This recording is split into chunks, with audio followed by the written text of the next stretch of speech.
तो आज का जो वर्कआउट है वो है एक्सप्लोसिव वर्कआउट। अब आपको पता ही है कि मैं क्रॉसफिट कर रहा हूँ और बैक का ध्यान में रख के वो एक्सरसाइजेज हमें करनी पड़ती हैं जिनसे इन्फ्लेमेशन ना आए और किसी को भी इंजरी ना हो, या तो स्पाइन की या बैक की या हिप की, कहीं की भी। तो सबसे पहले सिंपल स्नैचेस कर रहे हैं जिसमें हम अपने शोल्डर को ट्रेन कर रहे हैं, हम अपनी एल्बो को ट्रेन कर रहे हैं, बैक ट्रेन होती है, सारी चीज़ें जिस तरीके से स्नैच पकड़ते हैं ये भी ट्रेनिंग का एक पार्ट है। इसमें मतलब आप ये मान के लो मैं वार्म अप ही कर रहा हूँ ये एक तरीके का अपना। तो ये हम कर रहे हैं पुलअप। पुलअप जो मैं कर रहा हूँ वो थोड़े से अलग हैं, इसके अंदर थोड़ा आपको ज़्यादा ऊपर जाना होता है, प्लस इसमें रुकना नहीं होता। मैंने एल्बो बैंड पहन रखे हैं, मैंने नी बैंड पहन रखे हैं जिससे इंजरी ना हो जाए। उसके बाद हम करेंगे हैंगिंग लेग रेजेस जो आपके कोर के लिए इम्पॉर्टेंट है। इसमें यह ध्यान रखना है कि आपको रुकना बिल्कुल भी नहीं है, जहाँ आप रुक जाओगे वहाँ इस वाले वर्कआउट का कोई फ़ायदा ही नहीं है। तो जो सर्किट होता है उसके अंदर वैसे तो एक एक मिनट का आपको एक एक्सरसाइज करनी है। उसके बाद हम कर रहे हैं अपने बर्पीज़। बर्पीज़ भी करना बहुत इंपॉर्टेंट है पूरे कोर को स्ट्रॉन्ग करने के लिए। बेल्ट हमेशा पहननी है जब आप एक्सरसाइज करें, चाहे आप कम वेट उठाएं चाहे आप ज़्यादा वेट उठाएं, चाहे आप बॉडी की एक्सरसाइज कर रहे हो, बेल्ट पहनेंगे तो इंजरी प्रोन हो जाएंगे आप, आपको इंजरी नहीं होगी। और बेल्ट जो पहननी है वो अच्छी क्वालिटी की पहननी है। तो मेरे जो बर्पीज़ हैं वो लगभग आप काउंट कर लेना कितने हैं, मुझे कमेंट करके बताना कितने बर्पीज़ मैंने करे हैं। इसके बाद हम कर रहे हैं फुल क्रंचेस। जो फुल क्रंचेस होते हैं, फुल हैंगिंग क्रंचेस इनको कहते हैं, जिसके अंदर पूरा लेग्स को ऊपर लेके जाना होता है, टच करना होता है। कोशिश करके देखें जितने हो जाएं उतने करें, क्योंकि इस पर बैक पे लोड आपके आ सकता है। मैंने तो अपनी बैक को इतना स्ट्रॉन्ग कर लिया है कि मैं कर लूँ। और लटकना भी बहुत ज़रूरी है आपकी बॉडी के लिए, अच्छा स्ट्रेच मिलता है आपकी ओवरऑल बॉडी में और आपकी जो कोर स्ट्रेंथ होती है वो बढ़ती है। तो आज का वर्कआउट तो भाई इतना।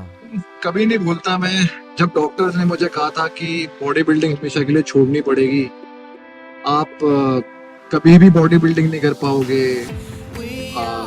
ये सारी चीजें मैं आप लोगों से क्यों शेयर करता हूँ, क्योंकि लाइफ में हो सकता है कभी ऐसा फेज आ जाए कि आप बिल्कुल आपको लगे कि भाई लाइफ खत्म हो गई है, लेकिन ऐसा नहीं है।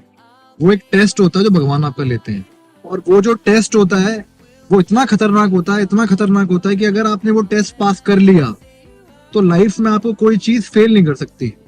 मेरे साथ तो हुआ है, इतनी ज्यादा डिसअपॉइंटमेंट मुझे कुछ चीजों से हुई है, और मेरी सारी फ्रेंडशिप खत्म हो गई, बहुत सारी चीजें खत्म हुई हैं उस जब फेज में मैं था। तो लेकिन वो अच्छा था। ऐसा फेज देखना बहुत जरूरी है लाइफ में, if you want to grow in your life. अगर कंफर्ट जोन में रहोगे, हमेशा कंफर्टेबल होके रहोगे, एक जैसा टाइम देखोगे, तो आपको लोगों का भी पता नहीं चलेगा कि लोग ऑनेस्ट हैं या नहीं है।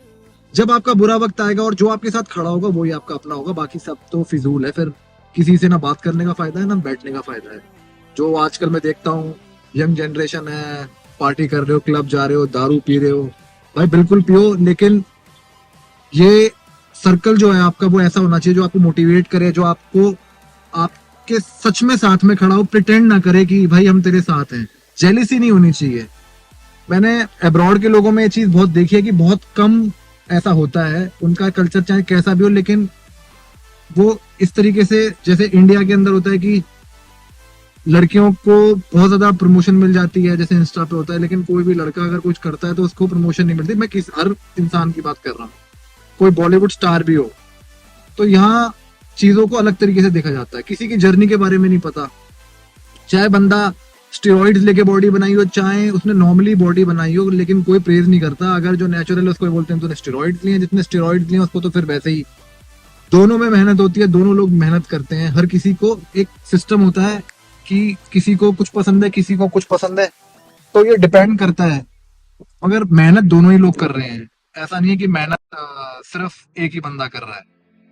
तो लाइफ में बुरा फेज आना मैं मानता हूँ इंपॉर्टेंट है, और अगर आपकी लाइफ में बुरा फेज नहीं आ रहा तो लाइफ में इतना अपने आप को पुश करते रहो कि अगर आता है तो आप उससे लड़ने के लिए तैयार रहो। वैसे मैं तो भगवान से दुआ करूंगा कि कभी आपको इतना बुरा फेज आपकी लाइफ में ना आए कि आपको बेड रिटर्न होना पड़े और या आपको कोई ऑटो इम्यून डिजीज हो। भगवान से मैं ये दुआ करता हूँ सभी जितने भी व्यूअर्स हैं मेरे, कि उनके घर में कभी कोई ऐसी प्रॉब्लम ना आए, उनके बच्चे खुश रहें, सब कुछ अच्छा चले। और मेरा मानना यह कि अगर आप अच्छा करते हो तो अगर कुछ भगवान बुरा भी करता है तो बाद में वो ठीक कर देता है वक्त के साथ में। लेकिन जो जो प्रॉब्लम्स आपको फेस करनी है भाई, वो तो करनी पड़ेंगी, क्योंकि वो एक टेस्ट है आपका। मैंने ऐसा कोई इतना खतरनाक कोई गुनाह नहीं किया था, लेकिन हो सकता है कुछ ऐसा हुआ हो, लेकिन मैंने उस टेस्ट में अच्छा परफॉर्म करा और मैं अब और लोगों को भी परफॉर्म करवा रहा हूँ, तो वो अच्छा, उन्हीं की दुआएं हैं जो आज इस लेवल का वर्कआउट मैं कर पा रहा हूँ। तो मुद्दा ये था कि जो जिस तरीके से मैं अपने आप को पुश कर रहा हूँ ना, तो मेरे जो डॉक्टर्स थे जो शुरुआत में थे, इवन पतंजलि के डॉक्टर्स ने भी देख लिया, तो they are not going to like it. मुझे पता है कि मना किया हुआ है कि इतना पुश नहीं करना है, लेकिन मैं तो हमेशा एक्सट्रीम में जाता हूँ, क्योंकि मेरे को ये देखना है कि कितना, किस लेवल तक मैं अपने वर्कआउट्स को लेके जा सकता हूँ। तो आज मैं शेयर करूंगा अपना वर्कआउट आप लोगों से। अपनी जो वॉच है एप्पल वॉच, उसमें दिखाऊंगा कि क्या क्या मैं कर रहा हूँ। तो ये जो शूट होगा थोड़ा डिफरेंट होगा, क्योंकि घड़ी एक तरफ होगी, एक तरफ मैं आपको बताऊंगा और एक तरफ मैं बोलूंगा, तो इसमें बड़ी मेहनत होगी। तो यार मेरा ये है कि जो चीज़ मैं कर रहा हूँ वो आप लोगों से शेयर कर लूँ और हर चीज़ वो बताऊँ जो मैं कर रहा हूँ। तो आज मैं आपको ये भी बताऊंगा कि मैं दवाइयाँ कौन सी ले रहा हूँ इस वीडियो में, कौन कौन सी पतंजलि की मेडिसिन में अभी भी ले रहा हूँ, क्योंकि मेरे को ये लगता है वो दवाइयाँ नहीं है, वो औषधियाँ हैं जिनकी वजह से सब कुछ चल रहा है, क्योंकि मैं सब कुछ खा भी रहा हूँ अब। तो ये है, अब इतना वर्कआउट करने के बाद में मैं जाऊंगा घर पे, आरू के साथ खेलूंगा, उसको आरू को पार्क लेके जाऊंगा। तो इतना स्टेमिना मैंने बिल्ड कर लिया है, और पंचक्रम का भी टाइम भाई आ रहा है। मेरी बॉडी कह रही है कि मतलब सब कुछ सही है, लेकिन फिर भी दर्द का वेट क्यों करना आने का, पहले करवा लो। तो जिन लोगों को पंचक्रम नहीं पता भाई मुझसे पूछ लेना कमेंट्स में, बता दूंगा पंचक्रम क्या होता है। तो चलो फिर घर चलते हैं, वहां जाके बात करेंगे। तो जिन लोगों को नहीं पता कि मैं एक एएस वॉरियर हूँ, अगर सब कुछ जानना चाहते हो तो जो डिस्क्रिप्शन है उसमें मैं लिंक में अपने पुराने वाले चैनल की वीडियोस के लिंक लगा दूंगा, वो जाके देख लेना, आपको पता चल जाएगा मेरी जर्नी के बारे में जो लोग नए हैं। तो एक ऑटो इम्यून डिजीज है, एएस था मुझे, जो मैंने क्योर ऑलमोस्ट कर लिया। ऑलमोस्ट इसलिए बोलता हूँ क्योंकि अगर आप फॉलो नहीं करते डाइट तो वो दोबारा आपको हो सकता है, रिमिशन में कहते हैं कुछ लोग। बहुत सारी चीजें, ये बहुत ही कॉम्प्लिकेटेड चीज है।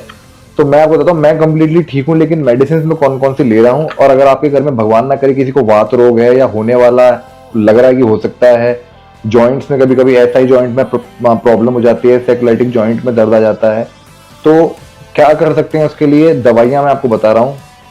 तो सबसे पहले जो दवाई मैं ले रहा हूँ, वो जो मैं बहुत पहले से मैं ले रहा हूँ, वो है ऑर्थोग्रिड। जब मैं गया था पतंजलि पिछले साल, तब से मैं ले रहा हूँ ऑर्थोग्रिड। अगर आप देखोगे तो ये गर्म पानी से आपको लेनी होती है। खाने से पहले आप एक आधा घंटा पहले ले सकते हो, खाने के बाद भी ले सकते हो, लेकिन पहले लोगे तो थोड़ा बेटर रहेगा, दिन में 2 टाइम, या अब मैं इसको एक ही टाइम लेता हूँ रात में, क्योंकि मेरे को ज़रूरत नहीं है, लेकिन फिर भी मैं लेता हूँ, कहीं प्रॉब्लम भगवान ना करे आए। और ये बोन्स के लिए बहुत अच्छी है।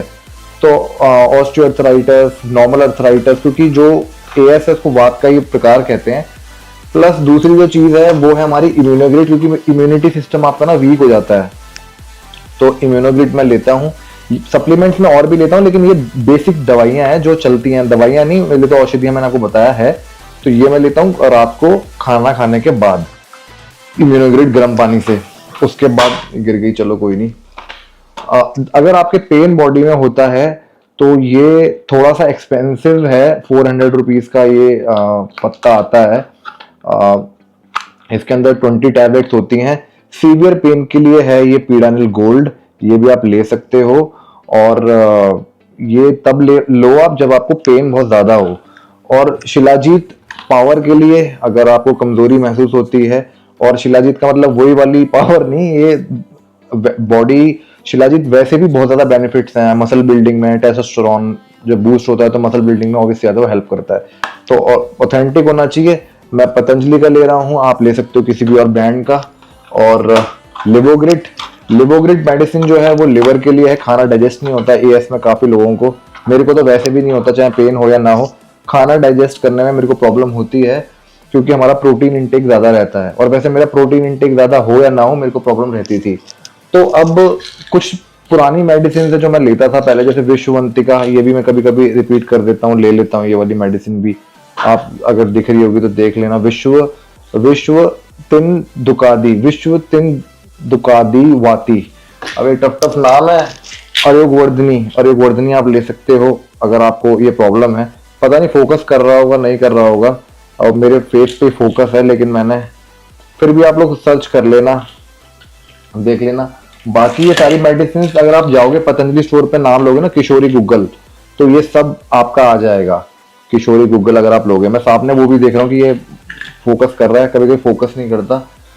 तो ये मेडिसिन है। और लास्ट मेडिसिन है पूर्णावादी मंडूर। पूर्णावादी मंडूर भी आप ले सकते हो, तो ये भी काफ़ी अच्छी मेडिसिन है।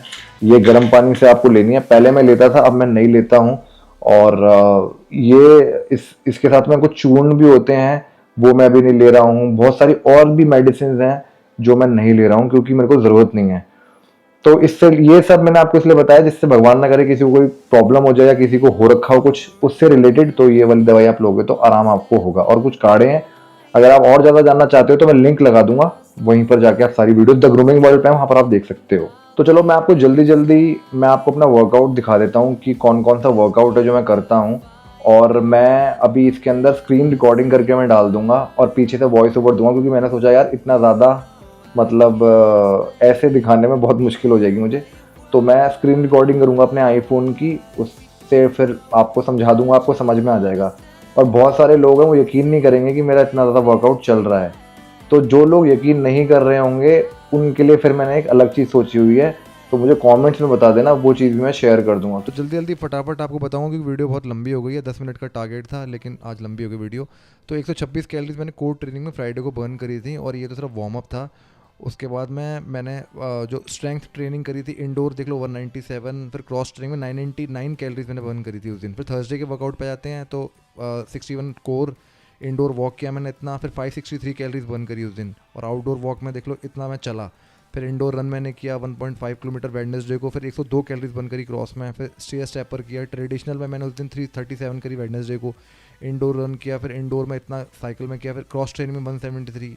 तो इस तरीके का मेरा वर्कआउट अगर आप देखोगे तो 0.67 किलोमीटर में चला। फिर पिलाटेस में 119 120, 469 मैंने मंडे को बर्न करी, 211।